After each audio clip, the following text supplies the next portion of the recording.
ಸದ್ಯದ ಮಟ್ಟಿಗೆ ನೋಡ್ರಿ ಇನ್ನೂ ಹಲವಾರು ಜನ ಬರಬೇಕಾಗಿತ್ತು. ಅವರು ಸ್ವಲ್ಪ ಅವ್ರು ಬರುವಂಥದ್ದನ್ನು ಕೂಡ ಕೆಲವು ಜನ ತಡೆದಿದ್ದಾರೆ ಅಂತೇಳಿ ಹೇಳಿದರು. ಬರೋದಕ್ಕೆ ಸಾಧ್ಯ ಆಗಲಿಲ್ಲ. ಮೀಟಿಂಗ್ ಸುಮಾರು ಹೊತ್ತಿಂದನೇ ಹಿಂದೆನೇ ಸ್ಟಾರ್ಟ್ ಆಗಬೇಕಾಗಿತ್ತು. ಆ ನಿಟ್ಟಿನಲ್ಲಿ ನಾವು ಇವತ್ತು ಅರ್ಧ ಚರ್ಚೆಯನ್ನು ಮಾಡಿದ್ದೀವಿ. ಕೆಲವ್ರ ಅಭಿಪ್ರಾಯ ಒಂದೊಂದು ಥರ ಇದೆ. ಅದಕ್ಕೆ ಕೆಲವರು ಏನು ಬಂಡಾಯ ನಿಂತ್ಕೋಬೇಕು ಅಂತ ಹೇಳಿದರೆ ಅವ್ರ ಊರಲ್ಲಿ ಅವರೇ ಸರ್ವೆ ಮಾಡಿ ಹೇಳಿ ಅಂತ ಹೇಳಿದ್ದೀನಿ ನಾನು, ಯಾವ ರೀತಿ ಇದೆ ಅಂತೇಳಿ. ಇವತ್ತು ಅವರೆಲ್ಲ ನಿರ್ಧಾರವನ್ನು ತಿಳಿಸೋವರೆಗೂ ನನ್ನ ನಿಲುವು ತಟಸ್ಥವಾಗಿ ಉಳಿಯೋದೆ. ನನ್ನ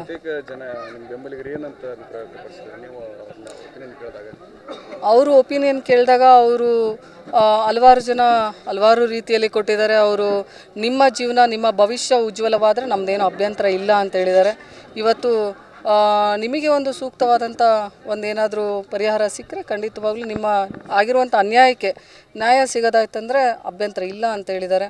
ಇವತ್ತು ನಾನು ತಟಸ್ಥ ಉಳಿದಿರೋದ್ರಿಂದ ಅವರು ಕೂಡ ತಟಸ್ಥವಾಗಿ ಉಳಿಯೋದಕ್ಕೆ ನಿರ್ಧಾರ ಮಾಡಿದ್ದಾರೆ. ಇವತ್ತೇ ಇವೆಲ್ಲವೂ ಕೂಡ ಅವರು ಕೆಲವರು ತಟಸ್ಥವಾಗಿ ಉಳಿಯೋದು ಅಂದರು, ಕೆಲವರು ಬಂಡಾಯ ಅಂತ ಹೇಳಿದರು, ಇನ್ನು ಕೆಲವರು ಬೇರೆ ಬೇರೆ ಥರ ಸ್ಥಾನಮಾನಗಳನ್ನು ಕೇಳಿದರು ಹೆಣ್ಮಕ್ಳು. ಇವೆಲ್ಲವೂ ಕೂಡ ಇವತ್ತು ನೋಡಿ ಇವತ್ತು ಅವರ ಅನಿಸಿಕೆಯನ್ನು ಅವ್ರು ತಿಳಿಸಿದ್ದಾರೆ ಏನು ಆಗಬೇಕು ಅಂತೇಳಿ. ಅದನ್ನು ಇವತ್ತು ಅವರು ಗಮನಿಸ್ತಾರೆ ಅಂತ ಭಾವಿಸ್ತೀನಿ. ಎಲ್ಲವನ್ನೂ ಕೂಡ ಇವತ್ತು ಕೂಲಂಕುಷವಾಗಿ ಹೈಕಮಾಂಡರಾಗಿರ್ಬೋದು, ನಮ್ಮ ನಾಯಕರಾಗಿರ್ಬೋದು ಕೂಲಂಕುಷವಾಗಿ ನೋಡ್ತಾರೆ ಅನ್ನುವಂಥ ಒಂದು ಮನೋಭಾವನೆ ಇದೆ. ಜೊತೆಗೆ ಇವತ್ತೇನು ನಮ್ಮ ಇರುವಂಥ ಅಭ್ಯರ್ಥಿ ಆಗಿರ್ಬೋದು, ಅವರ ತಂದೆಯವರಾಗಿರ್ಬೋದು ಹಲವಾರು ಕಡೆ ಹೇಳ್ತಾ ಇದ್ದಾರೆ, ನಾವು ಸಂಪರ್ಕಿಸುವಂಥ ಇದನ್ನು ಮಾಡಿದ್ವಿ, ಅವರು ಸಂಪರ್ಕಕ್ಕೆ ಸಿಗ್ತಾ ಇಲ್ಲ, ನಮಗೆ ಕೈಗೆ ಸಿಗ್ತಾ ಇಲ್ಲ ಅಂತ. ಕೈಗೆ ಸಿಗಲಾರ್ದಂಗೆ ಇರೋಕ್ಕೆ ನಾನೇನು ವಿದೇಶದಲ್ಲಿಲ್ಲ, ನಮ್ಮ ಕರ್ನಾಟಕದಲ್ಲೇ ಇದ್ದೀನಿ. ಇಲ್ಲೇ ನಮ್ಮ ಗ್ರಾಮದಲ್ಲಿ ಇಲ್ಕಲಲ್ಲಿ ಇರ್ತೀನಿ, ಇಲ್ಲ ಅಂದರೆ ಬೆಂಗಳೂರಲ್ಲಿ ಇರ್ತೀನಿ. ಅಷ್ಟು ಬಿಟ್ಟರೆ ಇನ್ನೆಲ್ಲೂ ಇರೋದಕ್ಕೆ ಸಾಧ್ಯ ಇಲ್ಲ. ಸಂಪರ್ಕ ಮಾಡೋರು ಯಾವಾಗಿದ್ರೂ ಹೆಂಗಿದ್ರು ಸಂಪರ್ಕ ಮಾಡ್ತಿದ್ರು. ಇವಾಗ ಚುನಾವಣೆ ಹೆಸರು ಘೋಷಣೆ ಆಗಿ 15 ದಿವಸದ ಮೇಲಾಯಿತು. ಇಂದಿಗೂ ಕೂಡ ಸಂಪರ್ಕ ಮಾಡುವಂಥ ಒಂದು ಸೌಜನ್ಯತೆಯನ್ನು ಈ ಅಭ್ಯರ್ಥಿಗಳು ಹೊಂದಿಲ್ಲ. ಸುಮ್ಮನೆ ಬೇರೆಯವ್ರ ಮುಂದೆ ಸಂಪರ್ಕ ಮಾಡೋದಕ್ಕೆ ಬಯಸಿದ್ವಿ, ಆದರೆ ಸಿಗ್ತಾ ಇಲ್ಲ ಅಂತ ಹೇಳೋದು, ಸಂಪರ್ಕ ಮಾಡ್ತೀವಿ ಅಂತ ಹೇಳೋದು. ಇಡೀ ಚುನಾವಣೆ ಮೋಸ್ಟ್ಲಿ ಹಿಂಗೆ ಮುಗಿಸ್ತಾರೆ ಅನಿಸುತ್ತೆ. ನನಗೇನು ಅಭ್ಯಂತರ ಇಲ್ಲ. ಇವತ್ತು ನನಗೆ ಸಂಪರ್ಕ ಮಾಡಿಲ್ಲ ಅನ್ನೋವಂಥ ಅಭ್ಯಂತರನೂ ಇಲ್ಲ, ನನಗೆ ಕರೆದಿಲ್ಲ ಅನ್ನುವಂಥ ಅಭ್ಯಂತರನೂ ಇಲ್ಲ.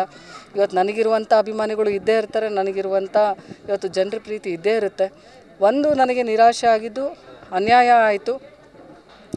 ಇವತ್ತು ಕಾಂಗ್ರೆಸ್ ಪಕ್ಷದಿಂದ ಅಲ್ಲ, ಪಕ್ಷದ ನಾಯಕರಿಂದ ಅನ್ಯಾಯ ಆಯಿತು ಅಂಥೇಳಿ ನನಗೆ ಭಾಳ ನೋವನ್ನು ಉಂಟು ಮಾಡಿದಂಥದ್ದು. ಈ ಒಂದು ಆದಂಥ ಅನ್ಯಾಯಕ್ಕೆ ನಮ್ಮ ಜಿಲ್ಲೆಯ ಸ್ವಾಭಿಮಾನಕ್ಕೆ ಧಕ್ಕೆ ಆಗಿರೋದ್ರಿಂದ ಇವತ್ತು ನಾನು ತಟಸ್ಥವಾಗಿ ಉಳಿಯೋದಕ್ಕೆ ಅಂದೇ ನಿರ್ಧಾರ ಮಾಡಿದೆ. ಇವತ್ತಿಗೂ ಕೂಡ ನನ್ನ ನಿಲುವು ಅದೇ ಆಗಿದೆ. ಇವತ್ತೇನಾದರೂ ಅವರು ಮುಂದಿನ ದಿನಮಾನದಲ್ಲಿ ಯಾವ ರೀತಿ ಬೆಳವಣಿಗೆ ಆಗುತ್ತೋ ನೋಡಬೇಕು. ಇನ್ನು 2-3 ದಿನದಲ್ಲಿ ಇವರೆಲ್ಲ ತಮ್ಮ ಊರುಗಳಲ್ಲಿ ಸರ್ವೆ ಮಾಡಿ ಹೇಳ್ತಾರೆ ಅಂತ ಹೇಳಿದ್ದಾರೆ. ಅದಾದ ನಂತರ ಕೆಲವಾರು ಹಿರಿಯ ನಾಯಕರನ್ನು, ಹಲವಾರು ಬೇರೆ ಬೇರೆ ಸಮಾಜದ ನಾಯಕರನ್ನು ಕೂಡ ನಾವು ಸಂಪರ್ಕಿಸಬೇಕಾಗಿದೆ. ಅವೆಲ್ಲವೂ ತಿಳ್ಕೊಂಡ್ಮೇಲೆ ನಾವು ಯುಗಾದಿಯ ನಂತರ ನನ್ನ ಅಂತಿಮ ನಿರ್ಧಾರವನ್ನು ನಾನು ತಿಳಿಸ್ತೀನಿ.